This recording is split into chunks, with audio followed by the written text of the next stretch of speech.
আরে বিমল দা, জমিদার মশাই এই পুজোর মধ্যেই প্রতিযোগিতার আয়োজন করেছে। আর এই প্রতিযোগিতার মধ্যে যে বিজয়ী হবে তাকে 300 টাকা নগদ পুরস্কার দেবে। আরে বিমল, যে হাতে তো দেখি ব্যাগ ভর্তি বাজার।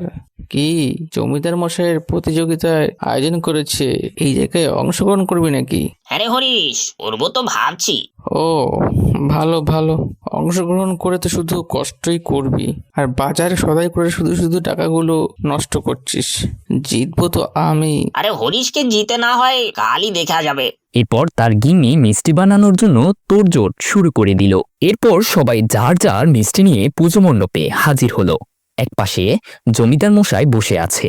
সে জমিদার মশাই সবার বানানো মিষ্টি চেকে দেখতে লাগলো। এবার দেখবি বিমল, এখন জমিদার আমার নামই বলবে।